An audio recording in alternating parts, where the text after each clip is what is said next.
पोलिसांनी या मोर्चाला परवानगी नाकारली आहे। मात्र जो सकल हिंदू समाज आहे किंवा ज्या हिंदू संघटना आहेत ते मात्र या मोर्चावरती ठाम आहेत आणि हे सगळे दृश्य तुम्ही पाहताय की मोर्चा आता लक्ष्मी खरं तर नारायण चौकातून पुढे निघालेला आहे। इथून काही अंतरावर जो आहे तो दर्गा आहे आणि त्या दर्ग्याचं जे अनधिकृत बांधकाम आहे त्याच्या विरोधात हा सगळा जो आहे तो मोर्चा होता आणि म्हणून हे सगळे आपल्यासोबत काही महिला कार्यकर्त्या देखील आहेत। ताई, काय मागणीसाठी मोर्चा आहे तुमचा?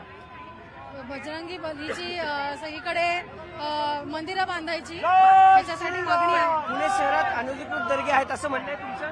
अतिक्रमण फुटपाथ म्हणू नका की सरकारी जागा म्हणू नका, इथे यांनी थडगी बांधलेली आहेत आणि ती अतिक्रमण असताना सुद्धा पुणे महानगरपालिका त्याच्यावर दुर्लक्ष करत असते, त्यामुळे त्यांना ते पाठबळ देण्याचं काम करते। जर पुणे महानगरपालिका कारवाई करत नसेल तर आता हिंदू स्वतःहून कायदा हातात घेऊन ती थडगी पाडणार आहे। महानगरपालिकेने कारवाई करावी अशी मागणी या सगळ्या हिंदू समाजाच्या खरं तर कार्यकर्त्यांकडून केली जाते। मोर्चा आता हळूहळू पुढे जात आहे। खरं तर आपण जे आमदार आहेत संग्राम जगताप त्यांची देखील प्रतिक्रिया जाणून घेण्याचा प्रयत्न करू। आपल्यासोबत जे आहेत ते स्थानिक त्यांचा बोलण्याचा प्रयत्न करू आपण। हो दादा, आम्हाला जाऊ दे ना।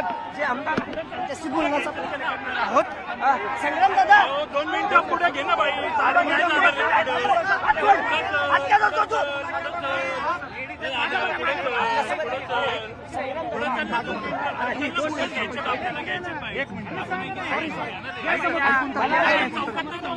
चला चला या।